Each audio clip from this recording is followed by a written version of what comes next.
Hey everyone, Luke from Covalence with another TypeScript tips installment.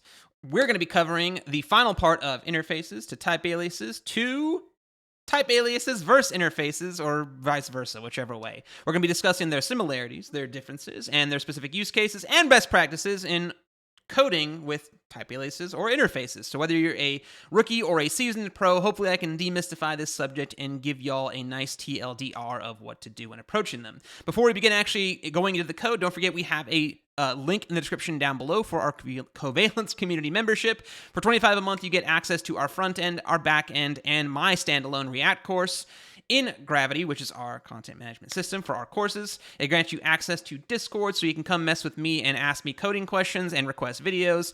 We like to do special events for, coding, interview prep, resume refinement, and all that kind of fun stuff. So if you're interested, check the description for a link in the description down below and sign on up and come say hello to me. So diving on into type aliases and interfaces. As always, the sandbox will have a repo link you can clone down below. Start your own TypeScript sandbox or just go to Code Sandbox and spool up a TypeScript window. So they are both, there's similarities between type aliases and interfaces, right? They're both basically used to describe the shape or character of an object, right? We've seen in both the previous videos that's what they're meant to do. I can have an interface called, my goodness, if I can learn to type today, called character, that has a name string and a level number if we're considering some kind of Dungeons and Dragons type application we might be working on, where I have a let character 1 will be of interface type character, will be assigned the values of name Vaxeldan. We'll say Vax with a character level of 20 by the end of the campaign. So you can see this is all fine and dandy with no issue whatsoever. The interface character is a contract with our code that describes the shape of this object. However, we can also do something similar with type aliases, in that we can say type character is a variable that is that type that represents the exact same object. So you can see the similarity right away. A type alias is a way of assigning a named type that could be the shape and structure of an object, and an interface is that. It is the shape and structure of an object. So that's a lot of the similarities, and again, where some confusion ends up lying. So beyond that, we also know they can also be done with generics or index signatures, meaning I can have things like this, where I can have interface inventory, and I can say the interface inventory will have an index, which will be a number, like an array, with whose values will be strings. Then from there, I can say let inventory1, which will be of interface inventory, aka looks like an array, index number, value, string. Dagger of Venom, I think Vaxeldan had in the campaign. Boots of Haste. Just some random items, right? So yeah, that's something we could do with interfaces. Type aliases can do the exact same thing, because remember, the meme in JavaScript is that everything is an object. So you're like, well, Luke, this would be an object of those things. Well, that's what arrays are. It's an object that goes off of zero-based index positions, which is why this ends up working just fine for this type right here. We can do the exact same thing with type aliases if you weren't aware, where I can say, hey, this type alias will be of this type of structure. So the exact same thing works for here, right? So index signatures work the exact same way between interfaces and type aliases, another common use case of them both. And something else we can also discuss is their similarities when we have things like this.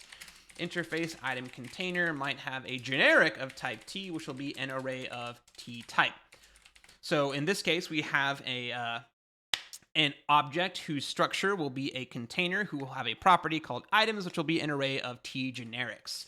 So we can say let Vaxeldan's inventory. I should have kept the inventory items here as well, so I didn't have to copy and paste this over and over. Not copy and paste it, but write it by hand every single time. So there's our items property, an array of type T, which I can say, hey, it'll be an array of string types. There we go. Of Dagger of Venom, Boots of Haste, which we did. Let's do this time like Raven Queen's. Dang it, this is what I get for using single quotes. There we go. And Raven Queen's armor, considering he was a, representative. He was a champion of the Raven Queen in the show. Okay, so yeah, this is what we got going on here for our interface that uses a generic interface that works with a variety of types denoted by the T in the bracket signs right there. We can also do the exact same thing with type aliases. Nothing there will change, or not that part. What are you doing, Luke? Where we can have type item container of generic value t can do the exact same thing. So you can see that the generic types work similarly between both the interface and the type alias, right? So, and just like before, like we can use interfaces and type aliases to do exactly what I showed y'all when I showed y'all the following back in this example here. Another similarity that they have is that you can use them to create new names for existing types. Because remember, I said, hey, Luke, this is kind of like an array, right? It's an object that has an index signature of a type number and a value of string. And you're like, what? That's a string array, Luke. What are you talking about? Well, again, like if we were coding a game or some kind of Dungeons and Dragons or tabletop RPG application, the inventory type is or interface in this example isn't a string array, but it's a much more defined kind of string array that could be consistently used and named across our application very specifically. So again, making new names for existing types is a very good use case of both interfaces and aliases. So now that I've covered some of the similarities between the two, what about their differences? Because this is what y'all are more interested in. So the previous is more like recap. This is more for what you want to know. So type aliases can be used for boom. This primitive type here, and interfaces can't do this. Because remember, interfaces are a contract for object structures and things like that, whereas type aliases can simply be aliases for primitive types. And like I covered in the previous video, which I'll have the two linked in the description down below. This is great for, again, readability, maintainability, scalability in your code. It's more descriptive of a thing for your of a more descriptive type variable name for your variable names in a TypeScript code base. Instead of saying, this value will be a number, I can say it'll be an age, which, yeah, it's going to be a number, but it's a more specifically named thing and more readable and maintainable for other people trying to code along with you in a complicated code base using TypeScript. So interfaces can't do this. Something else that type aliases can do as well, where they can represent more advanced types, or specifically, if you're working with something that requires the union type, you're going to be using type aliases a lot more than interfaces. So we could have a couple characters such as Caleb or Bo or Ford in our characters list right here. And we're going to say let PC or player character, which will be one of the character type intersections, be Bo. So as we can see here, that autocomplete juiciness as well on that string value is something that type aliases are fantastic at doing to help you do some autocomplete shenanigans in your code base with whatever IDE you end up using, or just code editor like VS Code, since it's not a full-blown IDE.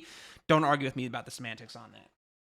So yeah, right here representing a union type aliases are very, very good at that compared to interfaces, which can't handle those more complex types, right? So something else you could do as well if you had to combine certain things. So if we had type player equals this object structure of name string and character string right here, and I also had a type that said, hey, we're going to have some stats. Now I'm not going to write out all the D&D stats in this amount of time, so let's do strength number, dexterity number,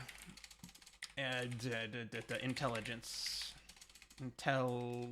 I have it. I promise I have intelligence. There we go. Now I can say type player character, if I can learn to type, pun intended, is a combination or a intersection, not union, intersection of the player and stats types like that. And that will allow me to combine all provided types with using this intersection. Interfaces cannot directly represent an intersection type. Instead, like in that video I mentioned, you use the extends keyword or implements on classes to do that right there, right? So it's an intersection of these two types. And so unions and intersections that have like this, you want to probably be using types instead of interfaces, right? So some downsides, because I've only been showing off the benefits of types, saying, hey, interfaces can't do this. Well, what about the other way around? What are some things interfaces can do that types cannot? So types cannot be modified. So if I do have this example here of player, and I try to make a new type of player to say, oh, player should also have an age that will be a number value. So type aliases are a way of giving a name to a new type, and they're closed for modifications. We can even see this error here saying, hey, you have duplicate identify of player. So this is also another common misconception. People think that types don't have a global name that is associated with them. That is not true as of TypeScript 2.1 and higher. They now have this name associated with them that is thrown in errors, which you would not expect to see. So this is something you can't do. right? Interfaces can do this. You would have to redeclare or make a new type name and then make another third type that intersections the two of them.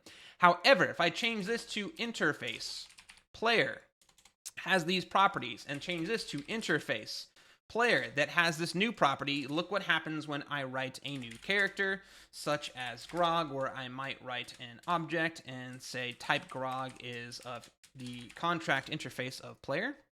And if I can do a name, grog strongjaw, character, well, technically grog is played by Travis, so I'll say played by Travis, character name of grog, and I don't know what grog's age is, but let's just say it's 30. I have no idea how old grog is from my memory, but who cares? The point being, look what happened. Grog age number has been automatically modified the player interface. I didn't have to extend one versus the other. This is a cool thing you could do with interfaces because you can take the same interface name multiple times and modify it as you see fit or as needed. So these are much more extensible and flexible and modifiable than the very specifically written type intersections and unions you would have to use to handle type aliases. So this is a common boon of interfaces. I can modify it after it's been declared. As you can see, the three simply merge together instead of saying, hey, you have to choose one or the other.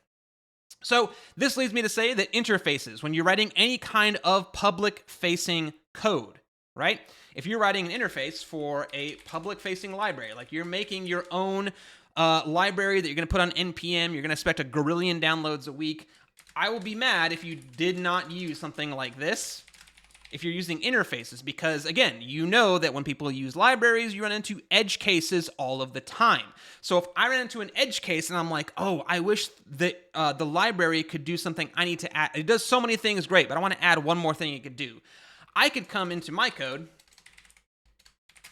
This is a fun place to stop that sentence. Interface library API and say, hey, I'm going to add method 2 that will be a function that takes no args that returns a string, and now voila, the library that you provided me that I'm using, because you used interfaces, allow me to modify the interface to add my new custom method to it, and that way I can keep using your library and not get annoyed that TypeScript's like, his library can't do that, the library can't do that, the library can't do that. I'll be like, shush, it can do that because I modified it to do that. Something we all have to do, again, when we code with libraries. We run into edge cases and use cases that they wasn't prepared for in our specific projects, and using any kind of interface allows us to, again, extend and modify it very, very simply. That is a huge proponent to use interfaces for public APIs of whatever you end up coding, or API definitions and things like that. Now, that does, in my opinion, fall apart if this is something like a React-style component. I would recommend that you use types for your props and state instead of interfaces. This way, random users can't come to your component. A consumer of your component, which has a specific prop and state structure, you don't want them patching on random props and methods to your component and misuse it or potentially break it if they're not careful. So rather than being able to come in and go, I'm going to add a pizza property, it's going to be a boolean to your new React component right here. Right, if this is like React component and we had written our own React component and this user's like, order up, it's gonna be one of my other interfaces right here, blah, blah, blah. Like, we don't want them like patching on random stuff to our components because it may break how we use them. However, if we use types for our components instead, they will have to say, okay, well, maybe this will be own props for our component, and if a user wants to add these goofy things on there, we'll have to say like custom props is a type that includes those things right there, and then now I can say will be a intersection of own props and custom props. So that right there would be, oops.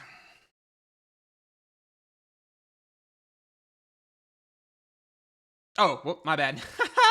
I'm not going to edit that mistake out. I did a quick little oopsie right there. It auto-completed as component props, and I was like, wait, what's wrong? Circular reference. Oh, it was referencing itself. So I did a typo right there. This is what I meant to type. Now I have a combination of the two. I explicitly wrote them. There are no errors between them, and now I can move forward more safely. I can't just randomly add a bunch of crap like I could via an interface on a React component. So my recommendation for best practices, consistency is king above all. So no matter what I choose to do, being consistent is the way to go, because if I'm consistently upset at my decision, I can consistently go in and fix all types of interfaces or all interfaces to types easily, right? So always discuss with your team, even as with yourself, right? So if you need the specific features of type aliases like unions and intersections and complex types, you probably want to stick to type aliases instead of interfaces. If you're coding what will be a public API, probably use an interface. If you're using React types and props and state, probably stick with the type alias signature instead. So again, whatever ends up happening, just pick something early on and be consistent. That will be the best thing I could tell you to do. So complex types, go to type aliases. Public API or easily modifiable, go to interfaces. A lot of class-based objects, you can meld the two together, but if you're writing class-based code, stick to interfaces in my opinion. Yeah, so that's the TLDR, I suppose, right? There's really no definitive right or wrong choice. So again, my favorite answer to this question to students is a non-answer, which is there is nothing right or wrong. And that's the thing, right? Each has its own strengths, and it depends on your specific use cases and situations. So know some of the differences, specifically union, intersection, and merging is type aliases cannot do. And interfaces aren't great for those things as well. So, vice versa. So as TS or TypeScript continues to evolve, their differences may change. So it's important to keep up to date with the latest features and improvements. Always keep that in mind. And that wraps up this video. This is longer than my normal 10 minutes, I know, but this was a question I get asked all the time. And hopefully this helps clarify in a fairly short video some of the differences and the foundations of writing good, clean, flexible, and maintainable TypeScript code. By knowing the differences, it gives you the idea of which to use for your use case. And remember, knowing those key differences, remember them, make a decision early, and then be consistent. That way, if you need to, you can change them consistently across your code base. So as always, give us a thumbs up, share your comments, share your thoughts in the comments down below. I'm not going to edit that. And don't forget to subscribe for more enlightening TypeScript tips. Peace.